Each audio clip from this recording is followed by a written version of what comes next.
Тікелей эфирде байсеміз, қайырлы түн. Міне біздің лекциямыздың екінші бөлігі нақты лекцияға арналады. Эфирге қосылыңыздар. Жаңа мен алдында сіздерге тыныс алу жаттығуларын тағы да үйреттім. Тағы да бірге жасады. Олай болса лекциямызды бастайық. Менің даусым жақсы естілсе, плюс қойсаңыздар екен. Сосын лекцияны бастап кетейік.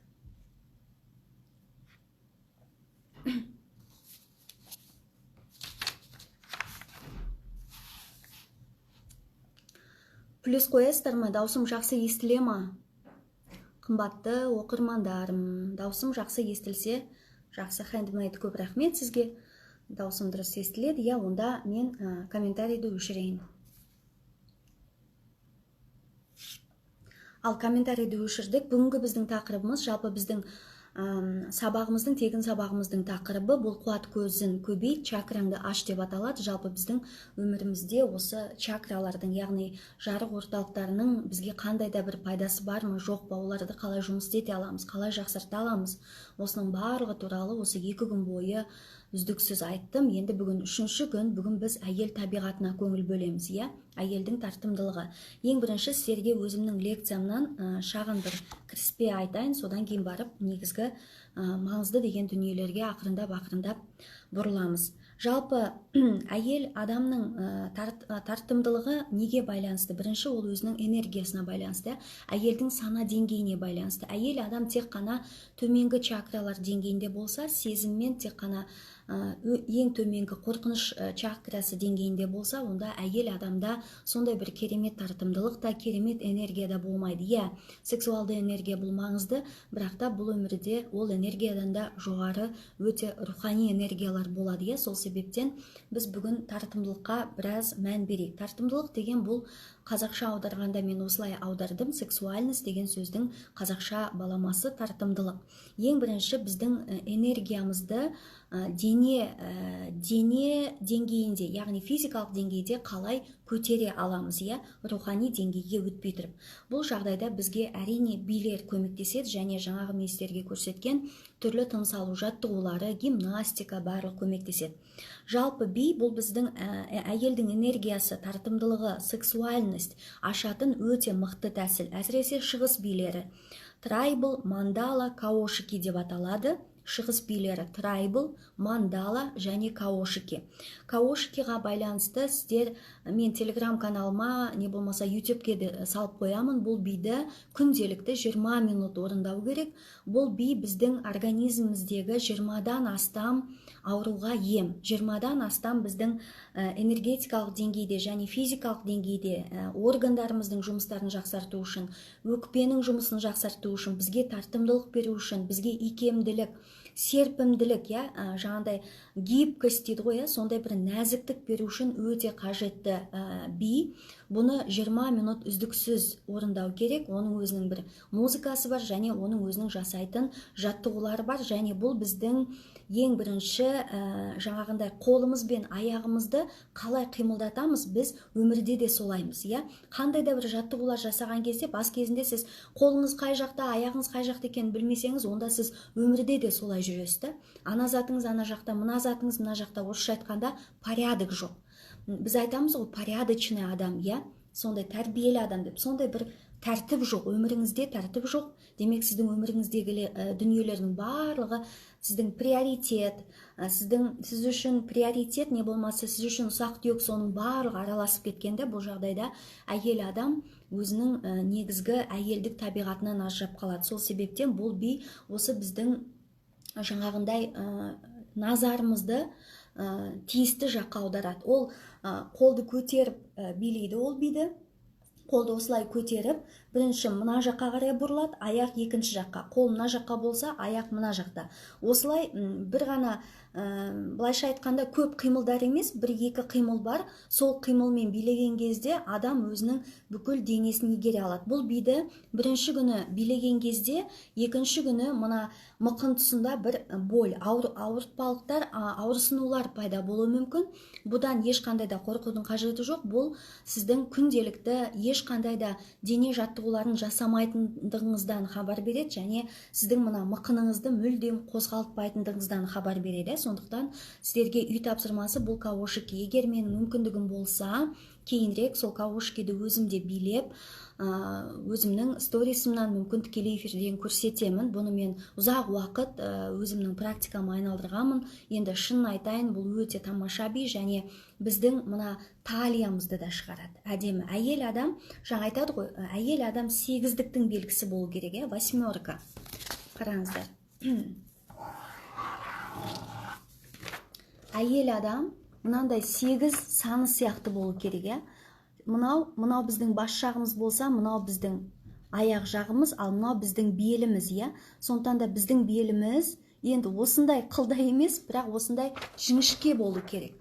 Ана қазақ әдебиеттерінде де әйел адамды суреттейді ғой, белі қылдай, жаңағыдай аш беліне қолым тигенде деген неше түрлі теңеулер бар, жаңағыдай белі қылдай үзіліп кететіндей болып тұрады деп бейнелейді, Сол біздің беліміздің қылдай жіңішкелігі, бұл біздің денемізден энергияның өте жақсы, сондай гармониямен ағатындығына байланысты. Сол бізде энергия өте жақсы жүрсін десеңіз, онда беліңізді жіңішкертуге күш салыңыз. Осы каошики бие біздің денсаулығымызды ғана жақсартып қоймайды, сондай-ақ біздің белімізді, талиямызды әдемі қылады, Сонда бізде, мен өткенде айттым сіздерге, біз чакра бойынша ең төменгі чакра, ол материямен байланысты, яғни жермен байланысты, яғни біз жерден энергияны аламыз, содан осы циркуляция бойынша айланып отырады. Егер беліміз жіңішке болса, сол себептен белімізді жіңішке аламыз. Және күнделікті сіздер қандай да бір дұға оқисыздар, рухани практикаларыңыз бар, күнделікті жасайтын, сол кезде менің өзімнің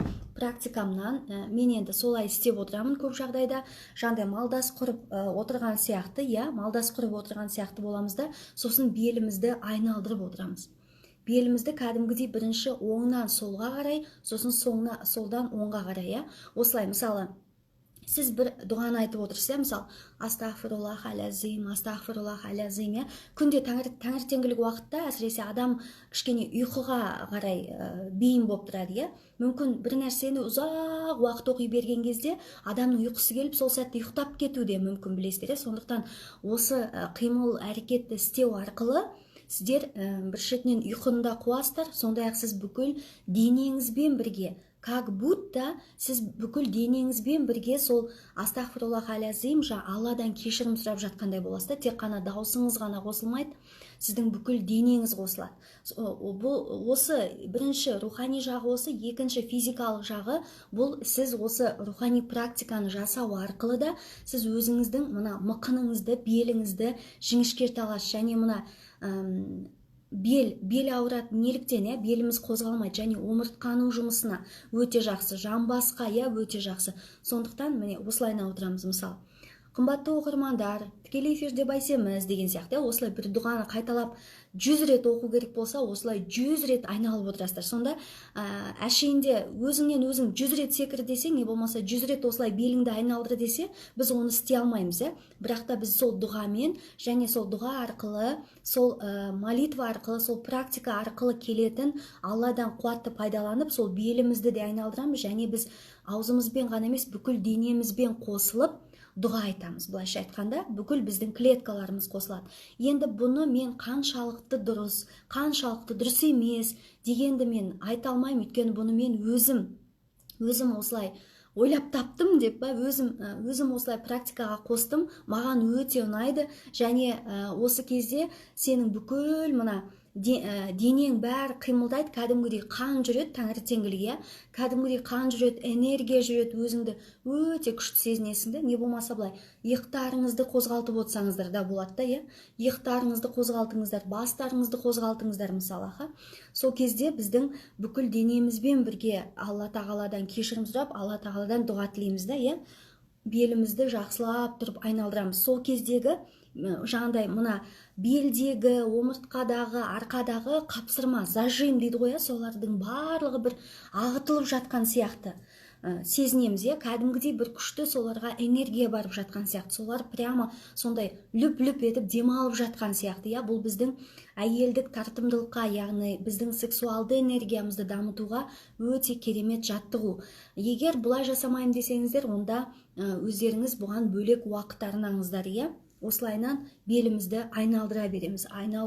Сосын басымызды жаңағыдай аяғымыздың башпайымыздың бас бармақтың ұшына дейін жеткіземіз. Бұны мен бөлек мүмкін стористарда көрсетермін. Міне осы белді айналдыру, иықты айналдыру, осының барлығы біздің денемізді нәзіктілікке үйретеді. Біз жүрген кезде де сондай өзімізді жақсы сезінеміз. Сондай-ақ күнделікті жүрген кезде, отырған кезде осанканы ұстау. Менің өзімде де осы проблема. Көп жағдайда мен бұлай бүкірейіп кетем. Өйткені бұрыннан менде жаңағыдай сколиоз бар, содан ба, жоқ әлде ол әдет болып кеткен ба, күнделікті қаншама жыл телевидениеда, компьютердің алдында текст жазып осылай отырғандықтан ба, солай үнемі бүгіліп кетеді осанкам. Сондықтан осанканы дұрыстау үшін бірінші осылайынан иықты осылайынан көтереміз, түсіреміз және иекті алдыға қарай көтереміз. Иек төмен түсіп тұрмау керек. Иекті көтерген кезде иекпен бірге, мысалы, иек көтерілген кезде, көрдіңіздер ме? Иек көтерілген кезде мына біздің осанкамыз да көтеріледі. Егер біздің кеудеміз ашық болса, иығымыз былай тік, кеудеміз ашық болса, онда біздегі энергияда өте жақсы жүреді. Яғни поток, ағын, поток деп айтайыншы сіздерге. Осы потокты біз өте жақсы сезінеміз. Ал потокта болу, быть в потоке дейді ғой, бұл біз үшін өте маңызды. Мысалы, намаз оққан кезде, тұрған кезде біз жаңағыдай осылай иықты былай қоямыз да, қолымызды осылай қоямыз. Сол кезде иығымыз былай тік тұрады, басымыз тік, қолымыз осылай, кеудеміз ашылған. Осылай біз кеудемізді ашамыз. Бұл біздің мына жүрек чакрасы, осы жерге де өте, жүрек чакрасын ашқанға да, соның айналдырғанға да сол диске өте жақсы ықпал етеді. Сондықтан ең қайда жүрсеңіз де осанка. Кейін мен стористе, мүмкін тікелей эфирде бөлек осы осанканы қалай реттеу, қалай ұстауға байланысты өзім жасап жүрген жаттығулармен бөлісемін. Ары қарай кеттік. Билерден энергияны активация жасаумен қатар өте керемет сауықтыру эффектісін аласыз деп жазып қойыппын. Билердегі іш пен мына жамбас бөлігі қосылған би тікелей әйелдің органдарын сауықтыруға әсер етеді, қан айналымын жақсартады және 3 чакраның жұмысын жақсартады. Көрдіңіз бе, мына іштегі манипура чакрасы, яғни біздің ақша, билік, басшылық ететін, ықпал ететін чакрамыз, солнечное сплетение, жүрек чакрамыз, махаббат чакрамыз, бүкіл әлемге деген махаббат, және біздің мына тамақ чакрамыз, яғни бұл біздің шығармашылық чакрамыз. Адам осы чакра деңгейіне көтерілгенде оның шығармашылығы көбейеді. Ода өте керемет күшті қуат пайда болады. Сондықтан осы 3 чакра, осы дене жаңағыдай шығыс билерін орындаған кезде, мықынды қозғалтқан кезде осы 3 чакраның да жұмысын жақсартамыз. Сіздер байқасаңыздар, мен күнделікті сабағымда тек қана чакра деген не, мынау деген не деген анықтама ғана беріп отырған жоқпын. Мен осы чакралардың, яғни біздің жарық орталықтарымыздың жұмысын жақсартуды айтып жатырмын, және оны жақсарту бізге не үшін керек екенін де айтып жатырмын. Сондай-ақ билер нәзік, тартымды болуға көмектеседі және денеңді жақсы көруге де көмектеседі. Өзіңнің денеңді жақсы көре бастайсың. Сосын тағы да бір жаттығу, енді басты айналдыруға байланысты, бұны бәріңіз білесіздер. Сонда бірінші басты айналдырған кезде демді де ұстауымыз керек. Асты жақтан демді аламын. Бірінші демді шығарамыз, сосын демді ұстаймыз да, қайтадан төменге бұрылған кезде демді шығарып тастаймыз. Мысалы,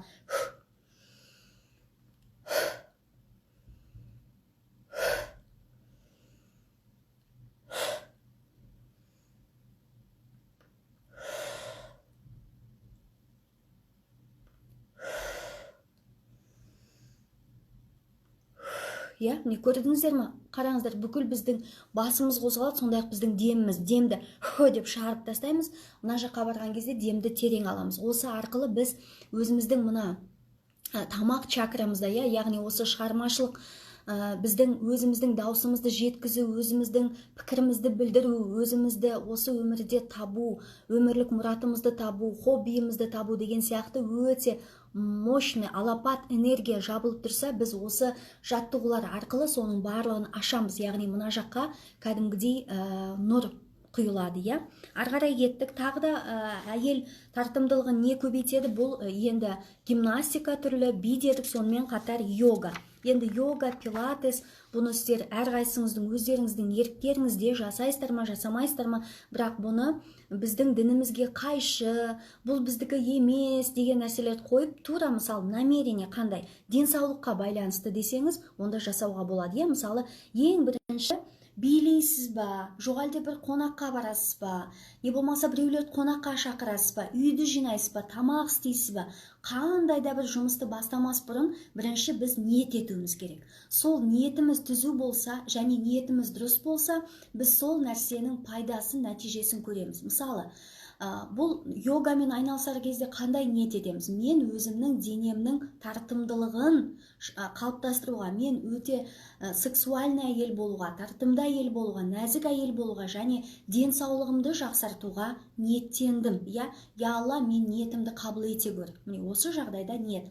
Не болмаса, қандай да бір жаттығуды жасағанда, мысалы, беліңізге жаттығу жасаңыз, ең бірінші ниет етесіз. Мен осы белімдегі ауырсынуларды кетіруге, белімнің мықты болуына, омыртқамның берік болуына, мықты болуына ниеттендім. Я Алла, өзің күш-қуат бере көр. Тамақ істегенде, Алланың разылығы үшін мен осы тамақты жасап жатырмын. Осы тамақ арқылы менің үй ішіме, күйеуіме, балама, енеме, тағы да басқа бүкіл үй ішіндегі адамдарға жақсы энергия берілсін, жақсы күш-қуат берілсін.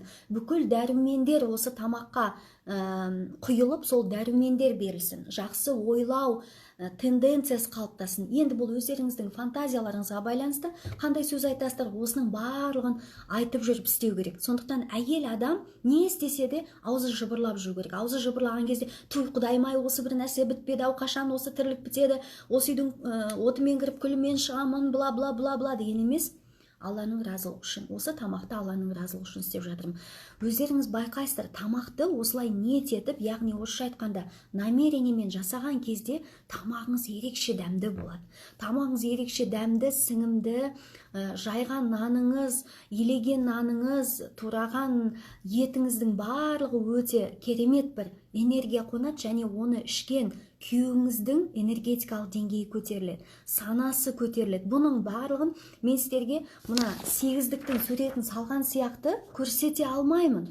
Бұл деген көзге көрінбейтін дүниелер, бірақ та бұл шынымен болатын дүниелер. Мен өзімнің өмірімдегі практикаларда осы нәрселерге көзім жетті. Яғни біз тамақты істеген кезде намерениені саламыз, ниетті саламыз, сол ниет біздің трансляциямыз. Сол трансляция, мысалы, жаңағыдай телевизорды қосқан кезде жаңалықтар болып жатса, біз жаңалық тыңдаймыз ғой, жаңалықтарда жаман дүниелер айтылып жатса, бізге онда жаман дүниелер сіңеді. Сол сияқты, егер біз тамақты істеп жатқан кезде, туй құдайым-ай, шаршадым, осы тірлік қашан бітеді, не болмаса, анау не болып жатыр екен, ана инстаграмда аналар не істеп шулап жатыр екен, болмайтын бір айдаладағы сізге екі қайнап, үш қайнаса да сорпасы қосылмайтын адамдарды ойлап емес, болмаған мақсаттарыңызды, жетпейтін ақшаларыңызды емес, ниеттің түзулігін және сол тамаққа салып жатқан сіздің энергияңызды ойласаңыз, онда сіз өзіңіздің үй ішіңізге, балаңызға, күйеуіңізге дұрыс трансляция бересіз. Яғни дұрыс вибрация болады.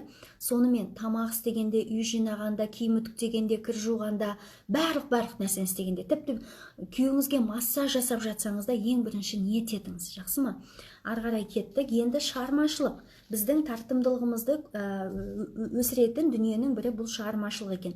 Яғни әйел энергиясына активация жасау, бұл сурет салу, тоқу, тігу, әшекейлер жасау, түрлі қолөнер бұйымдармен айналысу. Осы арқылы біз өте керемет энергия жинаймыз. Сексуальный энергия және рухани энергия жасаймыз. Сондықтан өздеріңіз осы шығармашылықта қай салада өзіңіздің сондай талпынысыңыз, қызығушылығыңыз бар, соны не болмаса бала кезде қандай қызығушылығыңыз болды, соны қайтадан еске түсіріп, осы нәрсені қолға алайық. Яғни сурет салу, әшекей бұйымдарын жасау, тоқыма тоқу, киім тігу, не болмаса кесте тігу деген сияқты, тоқу, не болмаса мандал салу, мандалалардың суреттері болады ғой, арнайы ол дүкендерде сатылады. Соны да суретті салу арқылы сіз өзіңіздің ойыңызды жинақтайсыз, монологты тоқтатасыз және назар, внимание, ең бірінші внимание. Егер сіз мықты қолыңызбен ана фея сияқты бәрін былай істей салғанда бәрі болатындай сондай деңгейге жеткіңіз келсе, онда сіз бағана ең бірінші айтқандай назарыңызды бір нәрседе, бір точкада ұстау керек. назарыңызды. Сіздің назарыңыз қай жерде, сіздің энергияңыз сол жаққа құйылады. Ал сіз энергияларыңыз қай жаққа құйылады, онда сіз оны білесіз, оны сіз оған ықпал ете аласыз, яғни сіз энергияларды басқара аласыз, эмоцияларды басқара аласыз деген сөз. Яғни сіз өте мықты магсыз, иә? Ары қарай кеттік. Енді біздің энергияларымызды жейтін нәрселер бұл кейде адамдар, иә? Бұл қандай адамдармен араласпау керек? Дәл қазіргі уақытта сіздің энергетикалық деңгейіңіз нөлде болса, онда шағымданатын адамдармен кішкене араласу тоқтату керек. Шағымданатын, өсек айтатын, біреулерді жамандайтын, қызғаншақ, өкінетін, өзінің өміріне өкініштерін айта беретін, кінәні басқалардан іздейтін, сөз таситын, иә, осындай адамдармен біраз уақыт кішкене араласпай тұра тұру керек. Егер араласпауға мүмкіндік болмаса, онда ол адам үшін, ол адамға сенікі дұрыс емес деп айтудың қажеті жоқ. Ол адам үшін өзіңіз дұға тілеңіз. Соның сыртынан дұға тілеңіз. Я Алла, осы адамға осы қызғаншақтығын қоятын бір жақсы қасиет берші. Осы адамға, осы құрбыма, не болмаса осы туысыма бір көл көсір молшылық дүние берші. Жүрегіне бір махаббат ұялатшы. Я Алла, жүрегіне махаббат ұялатшы. Елді кешіретін, өзінің өткен өміріне өкінішті азайтатын, өзінің өмірін, тағдырын қабылдай алатын күш бере көрші деп сыртынан дұға етеміз. Бұл да біздің әйелдік энергиямызды бір сатыға көтереді, иә? Сосын әрдайым өзімізге мынандай сұрақтар қоямыз. Мен қай жердемін, иә? Мен қай жердемін? Кімдерменмін? Менің айналамда не болып жатыр? Менің айналамда кімдер бар? Маған барлығы ұнай ма? Иә? Осы сұрақтарды қою арқылы біз өзіміздің жүрегімізге жақын емес ортада жүргенімізді анықтай аламыз. Яғни мен кімдермен араласам? Мен қай жердемін? Мен бұл жерде не істеп жүрмін?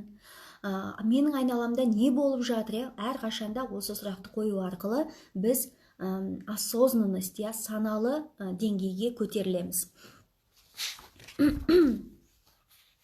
Энергияны жинау жолдары, тағы да енді бұны мен өзімнің бұрынғы сабақтарымда да өте көп айтам, сонда да қайталап айтып кетейін. Алғыс айту. Көп алғыс айту энергияны босатады, энергияны жинайды. Және өзіңе күтім жаса, өзіңді жақсы көру деген тәкаппарлықтың белгісі емес. Өзіңді жақсы көру, бұл сенің өз өміріңді қабылдау, өзіңнің тағдырыңды қабылдау, өзіңнің күйеуіңді қабылдау, ата-анаңды қабылдау, айналаңдағы адамдарды қабылдау. Осының барлығы өзіңді жақсы көру.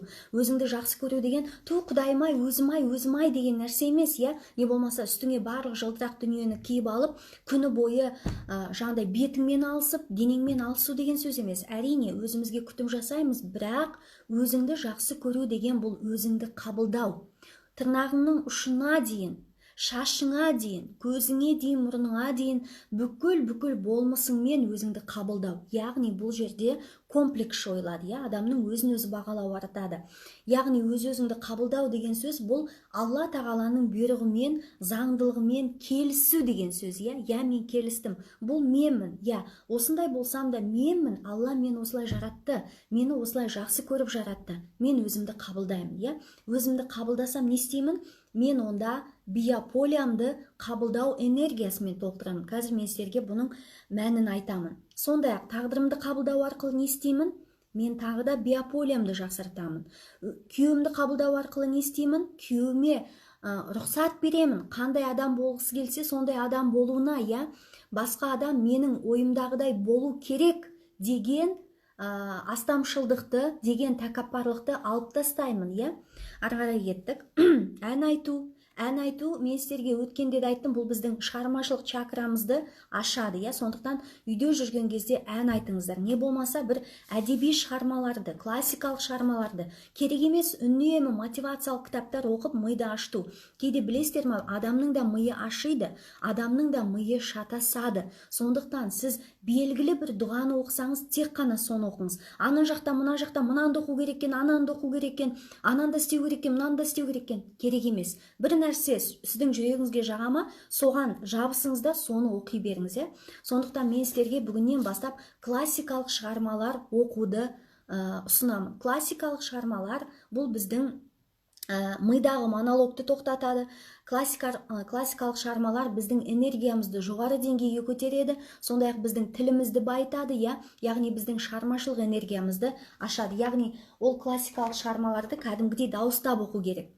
осындай да осындай мәнерлеп, ана мектепте мәнерлеп оқу сабағы болады ғой, соны есіңізге түсіріңіз де классикалық шығармаларды алыңыз да мәнерлеп оқыңыз, өлеңдер оқыңыз, дауыстап оқыңыз.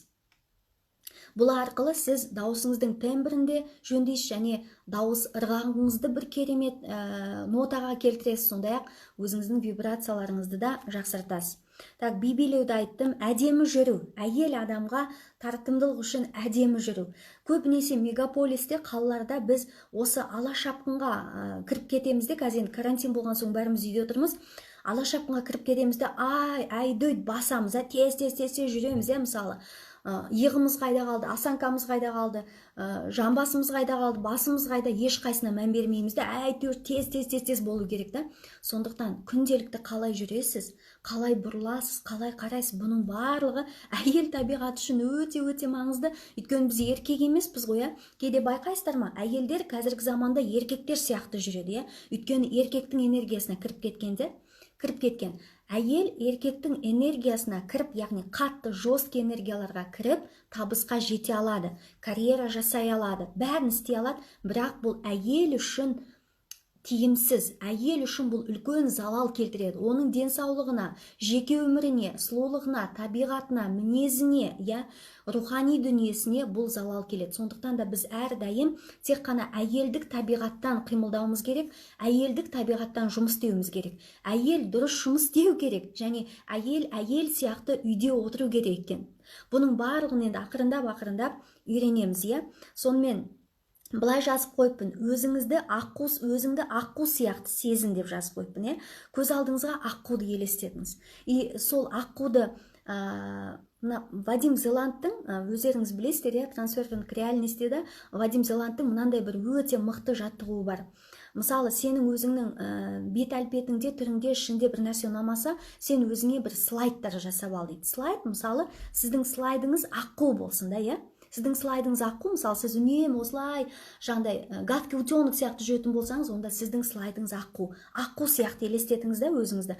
Аққу қандай, жаңдай, былай иіліп кеткен, мойны қандай иілет, бұрылған кезде қалай керемет, сондай гармониямен бұрылады, сондай бір кербездікпен, сұлулықпен. Вот сондай слайд, соны қойып алыңыз. Не болмаса, слайд жаңағындай бір пантера сияқты, соны қойып алыңыз, Пантералар қалай мысалы секіреді, былай кеп, не болмаса мысықтар, өздеріңіз байқасаңыздар, мысық орнынан тұрған кезде екі аяғын былай қояды да, сосын былайна прям көтеріліп тұрып, осындай өстіп тұрып қимылдайды да. Мен алдында бір өзім тікелей эфирлерімде сол жаттығуды беріп жүрдім. Мысалы, мына жағымызды көтереміз де, бөксе жағымызды осылайынан қимылдаймыз да. Бұл біздің осанкамызды да жөндейді, белімізді де, сондай-ақ біздің жаңағыдай керемет тартымдылық энергияларымызды іске қосады, және біздің нәзіктігімізді, сондай бір әдемілігімізді, сұлулығымызды, тағы да қандай қазақтың сөздері бар. В общем, бүкіл керемет біздің бойымыздағы Алла тағаланың берген, әйелге берген қасиеттерін, қабілеттерін, мінездерін қалыптастырады. Сондықтан слайд, әрқайсыңызға слайд, өздеріңіздің слайдтарыңызды жасап алыңыздар да, соны елестетіп жүріңіздер, Бұл сіздердің өздеріңіз үшін. Өзіңді аққу сияқты сезін, мысық сияқты сезін деп жазып қойыппын, гибкость деп жазып қойыппын, Орысша жазып қойыппын, копите женскую энергию через движение, билеңіздер, энергия күшейеді. Тіпті билеген кезде де, өзіңіз айнаның алдында тұрып билеңіз, өзіңізге сондай тамсанып қарап, әрбір ырғағыңызға, ритмге, сондай музыкамен бірге қимылдап жатқаныңызға, көзіңізбен қалай қарайсыз, басыңызды қалай бұрасыз, айнаның алдында кәдімгідей жаттығыңыз, сөйлеген кезде де, мысалы, отырып жаттығыңыз, кітапты алып алыңыз да, кітапты алып аласыз да, кітапты оқисыз. Не болмаса газет, журнал, бәрібір, бірдеңе де бірдеңе, басыңызды қозғалтыңыз. Сіздің рабочее лицо деген болады, қалай қараған кезде суретке, видеоға жақсы түсесіз, рабочее лицо, көзіңізді қалай қараған кезде әдемі болады түсесіз. Мойныңызды қалай қозғалту керек, мысалы, қолыңызды қалай қозғалту керек, қолмен қалай жұмыс істеу керек, осының барлық қыздар бұл өте үлкен өнер, шынымен ақ. қолыңызбен мысалы тіпті күйеуіңізге сөйлеген кезде, мысалы сіз ылғи осының барлығын тәжірибеге кіргізсеңіз, практикаға айналдырсаңыз, онда сіз күйеуіңізбен сөйлегенде де, басқа біреулермен де тілдескенде қолыңыз да еріксіз сондай бір әдемі, ритмично сондай қозғалып тұрады. Жалпы қолмен жұмыс істеуге байланысты мен енді ол кезде тұрмыста болған жоқпын, телевидениеде жұмыс істеп жүргенмін, шетелде қазақ балалары жобасын жасауда. Мен өте шетелдік, ресейлік бағдарламаларды көп көрдім. Осы қолмен қалай қозғалыс жасау, қалай қолмен қозғалғанда, қолды қалай көтергенде, неше түрлі қолмен қимылдар жасаған кезде ол қалай әсер етеді, көрерменге қалай әсер етеді. Осыны өте көп көріп меңгердім ба, кәдімгідей айнаның алдында отырып жаттығу жасадым. Мысалы, бір нәрсені айтып жатып, жоқ, болмайды, не болмаса былай, былай, енді өзіңнің жаңағыдай нелеріңе байланысты, өзіңнің айтатын сөздеріңе байланысты, мысалы, қолыңды былай емес, не істеп отырсыңдар сендер, мысалы, әйелдер кей жағдайда осылай қимылдайды, не болды мынау, не сұмдық, осындай, қолдары да осылай кетеді. Не істеп отырсыңдар, не сұмдық мынау, бұны да әдемілеп айтуға болады, балаға. Не болмаса күйеуіңізге де әдемі айтуға болады, кейде күйеуге тіпті былай да айтуға болады. Мысалы, мен сенен бұны күтпеп едім деген сияқты кішкене қылымсып, сондай бір нәзіктік, еркелік нәрселердің барлығын араластырып, өзіңізге ұнамайтын нәрсені де білдіруге болады. Сондықтан енді бұл күнделікті практика және бұл жұмыс, ары қарай кеттік. Құрбыларымызбен сөйлесу біздің энергиямызды көбейтеді, өйткені біз әйелдермен араласқан кезде біз энергия алмасамыз. Әрине, егер ол шағымданатын әйелдер болса, онда біз сондай энергия аламыз. Ал ол жаңағындай рухани жанданған, сондай мүлдем басқа бір жоғары деңгейдегі тақырыптарды айтатын, не болмаса біз білмейтін дүниелерді айтатын әйелдер болса, біз онда олардан энергия аламыз, және біз информация да аламыз, әйелдермен араласқан кезде, әйелдермен біз кездескен кезде қараңыздар, міне су, міне біз осылай энергия алмасады екенбіз. Бір-бірімізге осылай энергияны құямыз. Бұл бізге көрінбейді, бірақ та осылай құямыз, сондықтан не істеуіміз керек? Бізге жақсы энергия құйылатын, сондай бір таза, жалпы адамгершілігі мол, сондай бір білімді, рухани деңгей дамыған, енді білмеймін, сондай бір жақсы адам, мейлі рухани деңгейде көтерілмей қойсын, бірақ сондай жақсы адам, сондай адамдармен араласуға ниеттенуіміз керек. Әрине, ол біздің вибрациямызға байланысты. Қазір мен вибрация туралы айтамын. Ары қарай кеттік.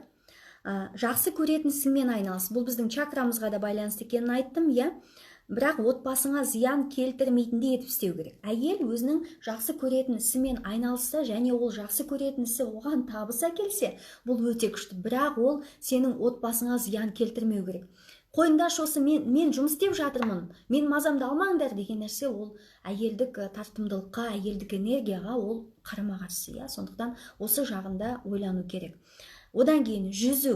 Енді карантин біткеннен кейін, Құдай қаласа, барлығы жақсы болғаннан кейін мүмкіндіктеріңіз болса жүзумен айналысыңыздар. Өйткені жүзу бұл біздің жаңағыдай бүкіл мына тыныс алу мүшелерімізді, тыныс алу органдарымызды ашады. Сондай-ақ жүзу, мына қол, көбінесе біз әйелдер мына қолымыздың мына жері семіріп кетеді, осы жерден ұяламыз, ішімізден, не болмаса мына сандарымыздан, және ал жүзген кезде біздің бүкіл денеміздегі барлық клеткалар жұмыс істейді, барлығы. Біз демалысымыз, тыныс алу, қимылдау, барлығы іске қосылады. Сондықтан да біз бұл жерде жаңағыдай бірнеше қоянды атып аламыз, тыныс алуға, энергиямызды көтеруге, сымбаттылығымызға, сондықтан да жүзу бұл енді керек. Мысалы, мен өзім бұрын жүгірумен де айналыстым, бірақ енді 40-тан асқаннан кейін тарсылдап жүгіру кішкене болмайтын сияқты да. Сондықтан да мен жүзуді таңдадым. Құдай қаласа, карантин біткеннен кейін, бәрі жақсы болғаннан кейін, жайланғаннан кейін сол жүзуді қайтадан қолға алсам ба деп жүрмін. Жалпы менің өмірімде осы жүзу практикасы маған өте көп көмектесті. Омыртқаның жұмысына, белдің ауырғаны, белдеріңіз ашып ауыратын болса, жүзу көмектеседі. Әзірге жүзуге бара алмайтын болсаңыздар, онда жаңағы мына пантераның жаттығуын жасаңыздар. Жақсы ма, міне қолмен былайынан. Мысықты көз алдарыңызға елестетіңіздер де, мысық сияқты күнделікті бір 8 рет, 10 рет жаттығу жасаңыздар. Ванна қабылдау. Енді бұны бәріңіз білесіздер, сонда да тағы да бір қайталап айтайын, ваннаны қабылдау. Керемет гүлдердің барлығын төгіп тастап, маған өткенде гүл сыйлап еді, ваннаға алып, барлық гүлдердің бәрін төгіп тастап, сосын оның барлығын алып иіскеп, осы осылар бізге энергия береді. Еркектерге бұл энергия бермейді. Еркекке ваннаны толтырып қойсаң барады да жатады. Ол ой қандай керемет, деген нәрселер болмайды еркекте көп, мысалы. Ал әйелдерге осындай ұсақ түйектің бәрі энергия береді, және біздің тартымдылығымызды, нәзіктігімізді, руханилығымызды көтереді. Мысалы, қараңыздаршы, мына бір гүл, гүл осыны бүйтіп иіскеудің өзі қандай керемет, осыған иіскеп, мына осындай бір тал күлтешені алып, даже қараңыздаршы, мына күлтешелердің қаншама түске боялған, Алла тағаланың шеберлігі, мына күлтешені прям қалай бояп осылайынан қойған. Бұл енді бұл керемет шебер суретші, Алла тағала. Міне осындайды жандай бақылау, осыған мән беру және содан энергия алу. Бұл біздің бойымыздағы шынайылықты, руханилықты, нәзіктікті береді. Солай ваннаға төгіп тастап, жандай осындай гүлдерде жату, не болмаса тұзға, суға жату. Енді қазір мен сіздерге осы күлтеше демекші, сіздерге бір күйеуімізге байланысты бір нәрсені айтайын деп едім. Қазір соны тапсам айтып жіберейін. Қазір бір секунд.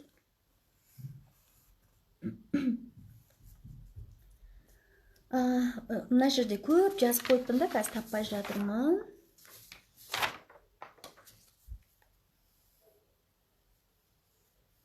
Жарайды, өзімнің ойым бойынша айта салайын. Мына жерден таппай қойдым, жазуды өте көп жазып жіберіппін. Мынандай жағдай, қыздар, қымбатты қыздар, келіншектер, апайлар, мейлі, егер күйеуіңіз болмаса да, қыздар, болашақта қажет болады. Не болмаса, күйеулеріңіз болмаса, бұны балаларыңызға арнауға болады, жақын туысқандарыңызға арнауға болады. Мысалы, далаға шықтыңыз делік, далаға шықтыңыз, сол күні сізге дала ерекше бір нұрланып тұрған сияқты. Ауаны жұттыңыз, ауаның иісі, ауаның дәмі, сондай бір керемет дәм, ондай ауаны бұрын сөйтіп сондай ауаны жұтпаған сияқтысыз. Аспанға қарасаңыз, аспан деген шайдай ашық, жапырақтар жап-жасыл, енді сондай бір керемет табиғаттың сұлулығын қанша жыл өмір сүрсеңіз де, осы 40-қа келгенде, не болмаса 35-тен асқанда, не болмаса 50-ге келгенде соны байқадыңыз делік, сондай бір керемет үйлесімділік, сондай әдемілік.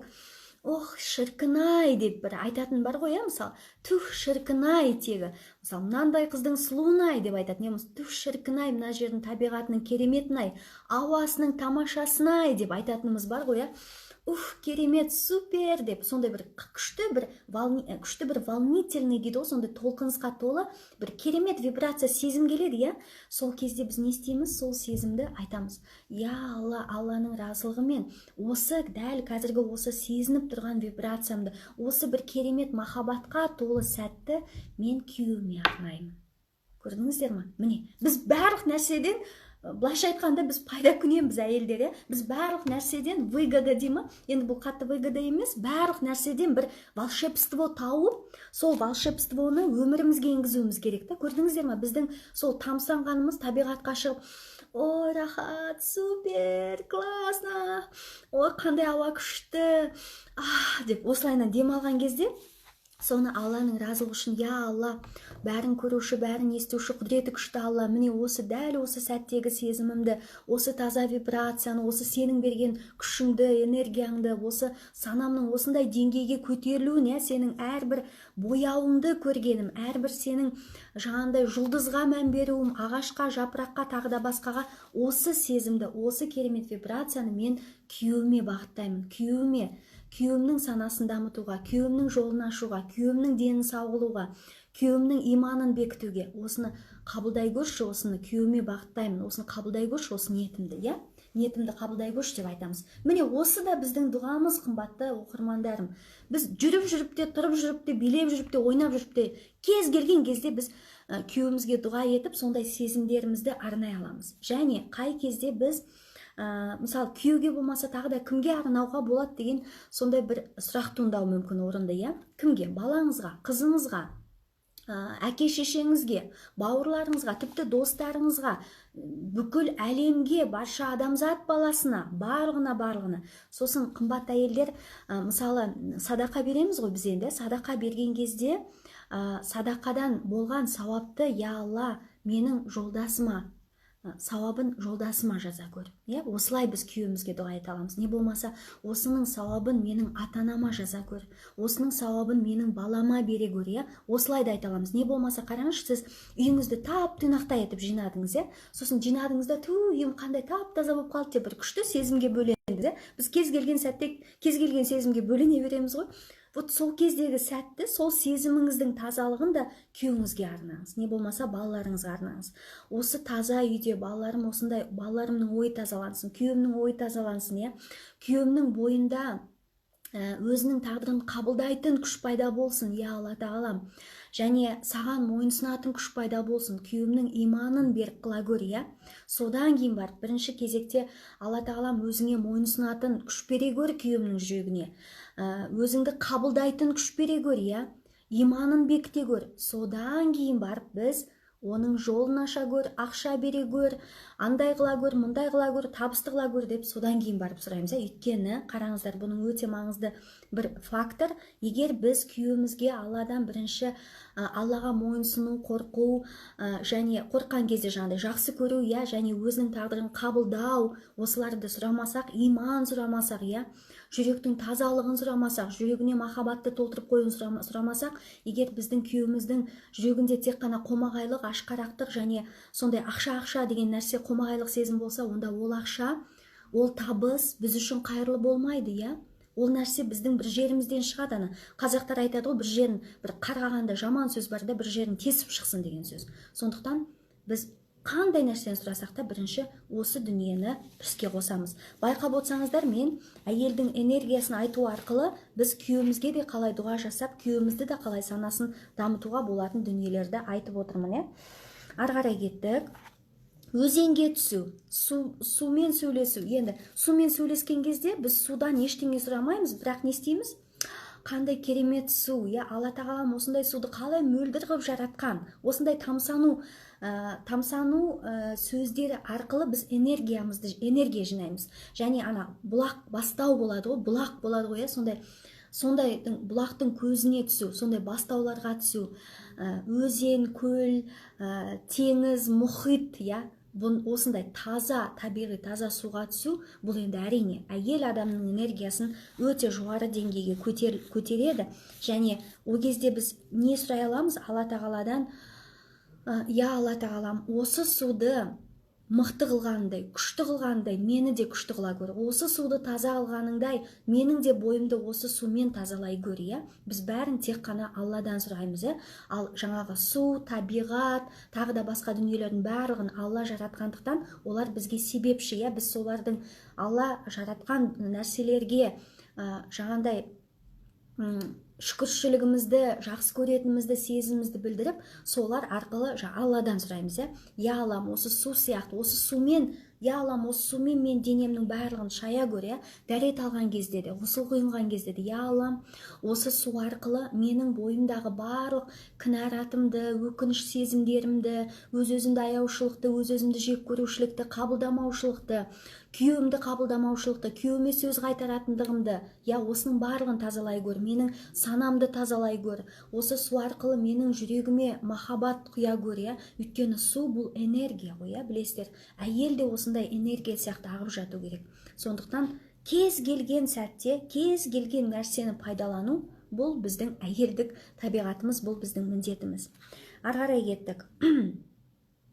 Өзіңіздің ішіңіздегі правильный, дұрыс қасқырды тәрбиелеңіз деппін. Дұрыс емес қасқыр ол не? Ашу, ыза, амбиция, Ал екінші қасқыр ол кім? Мейірімді, ашық, жақсы адам, бәріне жақсылық ойлайтын. Осы екі қасқыр үнемі алысады, олардың қайсысы жеңеді? Кімді көп азықтандырсаңыз, сол жеңеді. Әрине біз ашуға беріле беретін болсақ, Құдайым-ай деп өзімізді жей беретін болсақ, онда біз соны азықтандыра береміз. Яғни біздің бүкіл аурамыз, бүкіл биополиямыздың барлығы сол ашудың вибрациясымен толады. Яғни тиісінше бізді ашуландыратын, біздің жынымызға тиетін, біздің сондай жараланған жерімізді одан сайын піскілейтін, пышақты бүйтіп сұғып алатын адамдар көбейе береді деген сөз. Ары қарай кеттік. Сосын не істейміз? Әйелдік энергияны көтеру үшін нәзіктік, тартымдылық, юбка, көйлек. Бұл енді мен өзімнің де практикамнан бар. жалпы мен бұрын тек қана шалбар киіп жүретінмін. Сосын күндердің бір күнінде мен осындай ілімдердің барлығын көріп, оқып, біліп, өзімнің рухани практикамды бастағанда бірден көйлектерге, көйлек көншек юбкаға көше бастадым. Гардеробымды ашып қарасам, менде шалбардың түр-түрі бар екен. Бірде бір көйлек жоқ қой, бірде бір көйлек жоқ. Сонымен шалбардың барлығын жан-жаққа таратып, кәдімгідей шалбар кимейтіндей болып, сөйтіп бүкілін көйлекке толтырғам. Сосын бір күні шалбар кейін тұрмысқа шыққаннан кейін ғой, уже жаңағыдай біраз нәрсені алып алғаннан кейін адам нәпсі ғой, тағы да қайтадан ұмытып кетесің ғой сондай дүниені. Адам қиналған кезде бәрін істейді.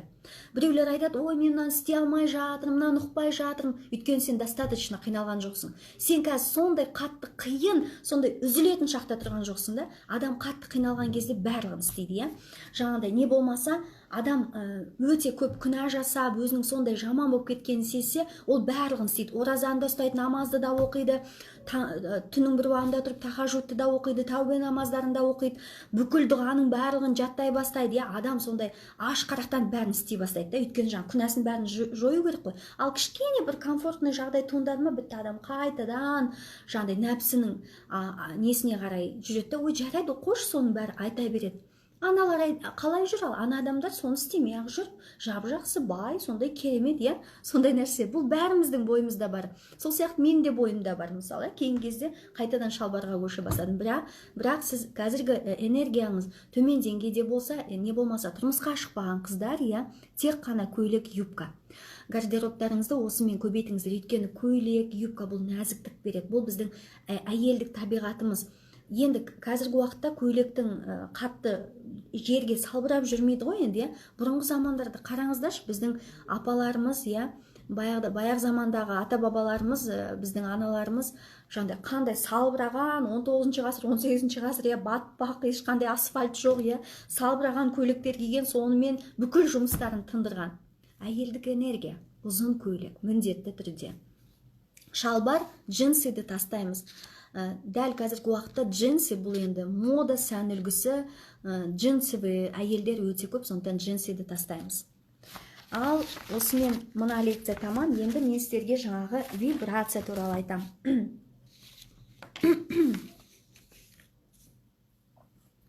Әйелдің тартымдылығы, нәзіктігі, сексуалдық энергиясы, шығармашылық, бұның барлығы жоғарғы чакра. Бұл руханилық чакра. Егер біз төменгі чакралардан көтерілсек, онда біз шығармашылық потогына кіреміз, Яғни бізде барлығы бір өте керемет гармонияда болып жатады. Походка, жүруді айттым, осанканы айттым, потокты ашады. Біздің, егер сіз қызметте көтерілгіңіз келсе, онда сізге бірінші шығармашылық энергия керек. Ал шығармашылық энергия қай жерде? Мұна тамақта дедік, Сондықтан осы тамаққа байланысты мен айтқан жаттығуларды жасап, энергетикалық практикаларды істейміз. Енді арғарай кеттік. Мұнан тауып алдым жаңағыдай жүрегіміз, мен сіздерге айттым ғой, күйеуге арнау, соны тауып алдым. Жүрегіміз бір тынышталатын сәт болады ғой, сондай бір эйфория, сондай бір керемет өзімізді сезініп, жүрегіміз тынышталып, далаға шыққанда сондай барлық жайлы, құстардың дыбысын ести бастаймыз, мына құстардың дыбысы қандай керемет, бұрын мен қалай осыны естімегем, сондай бір шабытты күйге енген кезде осы сезімді, сол ауаны жұтқан барлығын, сол бақытты сезінген бақытымызды, қуанышымызды барлығын күйеуімізге арнаймыз. Алла тағалам, сен үшін, сенің разылығың үшін осы сәтті, осы вибрацияны, осы энергетиканы, осы молшылықты, табиғатта ол молшылық қой, изобилие. Мен өзімнің күйеуіме арнаймын, өстіп айтамыз. Біз осылай өзіміздің вибрациямызды осындай күйеуімізге арнаған кезде, күйеуімізге жіберген кезде, күйеуіміз де осы вибрацияда өмір сүреді. Яғни вибрация вибрирует дейді ғой, күйеуіміз де осы толқында, осы энергияда вибрирует, былайша айтқанда. Ол да әлемге сондай вибрация жібереді. Сөйлешке түсіп айтайыншы, қараңыздаршы, мынау біз әлемге мынандай бір күшті вибрация жібердік, күйеуімізге. Міне күйеуіміз осы вибрацияны қабылдайды да, ода да сондай вибрация пайда болады. Енді ол күйеуіміз былай майыс, нәзік болып кетеді деген сөз емес. Күйеуіміз осындай өзін қабылдау, Құдайға мойынсыну, және ақша потогы ашылу, энергетикасы көтерілу, міне осындай вибрацияға көшеді. Түсіндіңіздер ғой, бәрі біздің вибрациямызға байланысты. Неліктен барлық практикалары көп жағдайда әйелге арналған? Өйткені әйелде өте керемет энергия бар. Әйелде өзгерту энергиясы бар. Әйелде қайтадан жасау энергиясы бар. Өйткені әйел адам өмірге ұрпақ әкеледі ғой, жаңа бір адамда келеді. Сондықтан да әйел адамда әлемді өзгерту, айналаны өзгерту энергиясы бар. Мысалы, біз үй жинаймыз, тазалаймыз, әдемілейміз, осының барлығы біздің табиғатымызда. Сондықтан біз өзіміздің бірінші күйеуіміздің санасын дамытқымыз келсе, күйеуімізді мықты тұлға есебінде жасағымыз келсе, күйеуіміздің мәртебесін көтергіміз келсе, күйеуіміздің сондай бір еркектік мықты қасиеттерін көтергіміз келсе, күйеуіміздің ақша чакрасын ашқымыз келсе, күйеуімізді сондай бір өз-өзіне сенімді, батыр, тұлғалы, мықты, алпауыт, адуынды азаматтың қатарына қосқымыз келсе, сондай деңгей көтергіміз келсе, онда біз өзіміз мықты болуымыз керек. Онда біз өзіміздің ішімізді тазалап, осы чакра деңгейінде көтерілуіміз керек. Бірақ бұл мықты болуымыз керек деген біз еркек сияқты мынандай мен едім деген мықтылық емес. Іштей мықтылық, осындай рухани практикалар, бүкіл осы энергетикалық практикаларды қолдану арқылы өзіміздің ішімізді тазалау, сол күшті энергияны алып, өзімізде трансформация жасап, өзіміздің жолдасымызға беру, Ары қарай кеттік. Біздің жанымыз, біздің рухымыз немен азықтанады? Біздің жанымыз, рухымыз бұл дұғамен, намазбен, зікірмен, оразамен және табиғаттан азықтанады. Осыны естеріңізге сақтап алыңыздар. Ал біздің көп жағдайда дәл қазіргі уақытта көпшілігіміз денені құнарландырумен айналысамыз, тамақ, ұйқы, содан кейін барып деструктивті сезім, деструктивті эмоциялар, қызғаныш, көре алмаушылық, өз-өзіңді аяу, өз-өзіңді кінәлау, өкпе, наз, міне бұның барлығы денені азықтандырады, яғни төменгі чакраларды, Сондықтан да біз бұл деңгейден көтерілуіміз керек. Потокқа біз мына жоғарғы чакраға, шығармашылық чакрасына біз потокта болғанда кіреміз. Яғни ол үшін біз осы практикаларды жасауымыз керек. Енді қараңыздар, әйел адам төменгі чакрада болса, яғни әйел адамның санасы жоғарғы төменгі деңгейде, надандық деңгейінде болса, онда ер адам одан жеткілікті деңгейде энергия ала алмайды екен. Энергия ала алмайды. Сондықтан да еркек оған не қайтарады? Енді ол бізге көзімізге көрінбейді, бірақ трансляция әйелде жаңағыдай қызғаныш пайда болады екен. Неге менің күйеуім анау сияқты емес? Неге менде анандай үй жоқ? Неге менде андай жағдай жоқ? Өстіп күйеуін одан сайын жаңағыдай құрдымға құлата береді екен. Сондықтан да бірінші кезекте біз өзіміздің тағдырымызды қабылдау арқылы көтерілуіміз керек. Жаңағыдай мен айттым сіздерге, іш бұл манипура чакрасы, билік, табыс чакрасы, және бұл іш біздің тағдырымызды қабылдау чакрасы. Біз одан көтерілгенде, мына жүрек чакрасына келгенде, біз айналамызды, ата-анамызды бәрін қабылдай бастаймыз.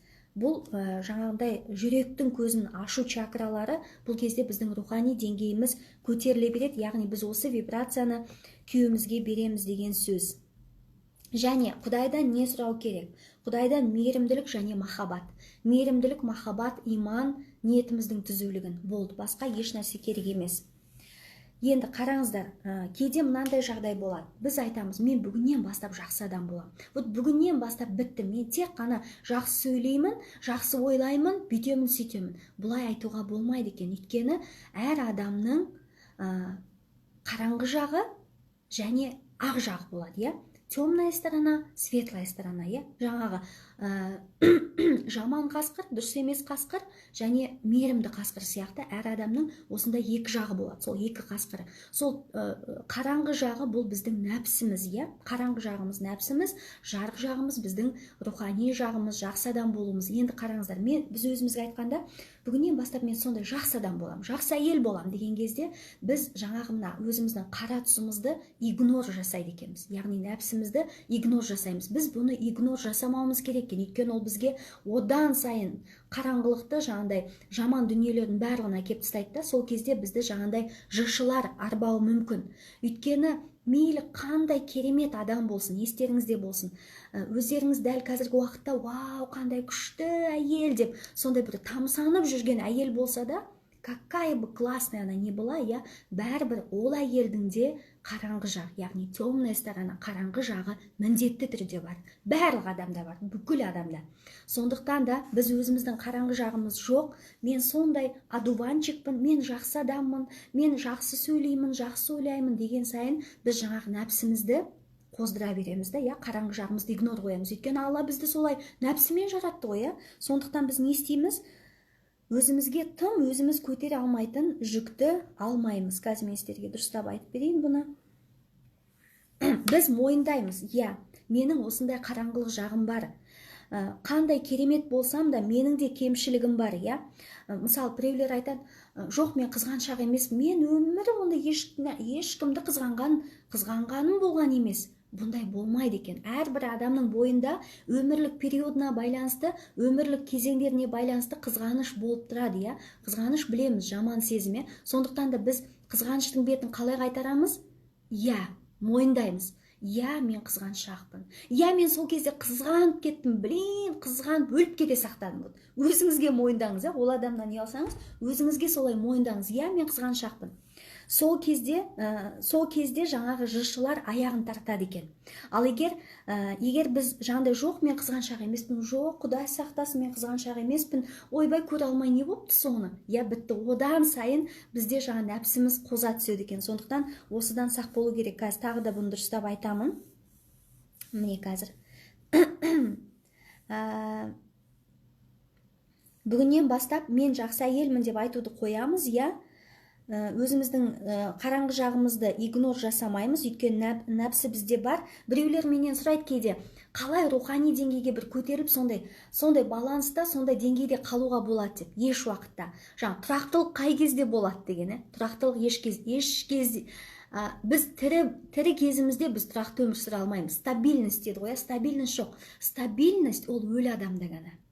Тірі адамда ешқандай тұрақтылық жоқ. Өйткені біздің мына эмоцияларымызда қайнап жүреді, сезімдерімізде былай жүреді, ішіміздегі неше түрлі ақ жағымыз, қара жағымыз, жарық жағымыз бәрі араласып жүреді. Өмірімізде түрлі кезеңдер болады. Түрлі адамдар біздің провокаторлар болады, бір жерлерімізді бүйтіп тіміскілеп, мына жақтан жаман нәрселерді шығаратын, Сондықтан да бізде стабильность болмай, тұрақтылық жоқ. Тұрақтылық өлгеннен кейін ғана болады. Өлгеннен кейін ғана сен бір осындай положениеде, бір жағдайда жатасың да, стабильный, Құдай өзі кешірсін, енді шынымен ақ стабильность, тұрақтылық бұл тірі болған кезде біз онымен жаңағындай жанына да жоламаймыз. Сондықтан бұған қатты үйтіп жаңағындай талпынудың қажеті жоқ, Күресу. Көп жағдайда мен оқырмандарымда, міне мен енді күресіп жатырмын дейді. Міне мен өзіммен күресуді қолға алдым дейді. Қыздар, оқырмандарым, күресу деген сөзді айтпаймыз. Жалпы күресу, шайқасу, жарысу, өз-өзіңді дәлелдеу, жаңағыдай бәсекелесу, бұның барлығы еркектік энергия. Мен бұл өзім осы энергиялармен жұмыс істегем, сондықтан өзім жақсы білемді, оңбай құлайсың. Сондықтан күреспейміз. Біз тек қана өзіміздің табиғатымызға сай өмір сүреміз. Мейлі 20 жыл біз дұрыс емес өмір сүрдік, соны білдік, мына точкаға келгенде. Енді не істейміз? Мойындаймыз. Мен осыны білдім, мен түсіндім, ары қарай сол ақырын әрекеттермен өзіміздің бойымызды тазалай бастаймыз. Сондықтан күресу деген сөзді бүгіннен бастап өздеріңіздің сөздік қорларыңыздан алып тастаңыздар. Қараңыздар, егер біз жаңағындай жоқ, мен қызғанған жоқпын, Құдай сақтасын десек, біздің ойымызға жаңа жышылар одан сайын кіреді екен. Негізі мен сіздерге мынандай дүниені айтқым келеді. Жышы, ібіліс жұмақтан қуылған кезде Алладан адамның басын сұраған екен. Сөйтіп ол барлық адамның басына кіріп отырып алған екен. Бүкіл адамның басында сол бар. бүкіл адамның басында.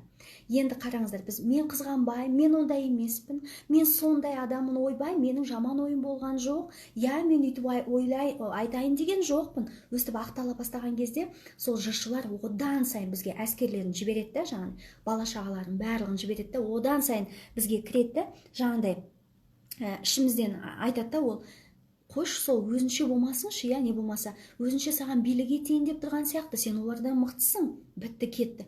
Бұлар андай чего они позволяют, да, что он позволяет себе деген туындайды ғой. Мысалы, кім ол өзі маған сөйтіп айтатындай, маған сөйтіп әмір беретіндей, не болмаса маған сөйтіп сөйлейтіндей, кім ол? Мен де сондай адаммын, менде көргенім бар, білгенім бар. Міне осындай сөздер кетеді, я. Бұл сөздерді кім салады? Жыршылар салады. Бүкіл осындай сөзді. Ары қарай бітті, ол конфликтіға кетеді. Сол кезде біз не істейміз? Я мен мойындаймын, я мен дұрыс емес істедім, я мен осы жерде бір тупанула, я не болмаса мен осы жерде бір қалай мен басым істемей қалдым, мен білмеймін өзім, кешірші, я не болмаса мен мойындаймын. Өзіміз отырамыз да айтамыз, я мен қызғандым, ой қалай қызғанып кеттім, мен сол кезде қатты қызғанып кеттім, я мен мойындаймын, бітті. Жын шайтан бізге иелік ету ықпалынан айырылады. Қымбат оқырмандарым, қазір эфирді сақтап үлгерейін, қайтадан эфирге қосыламын.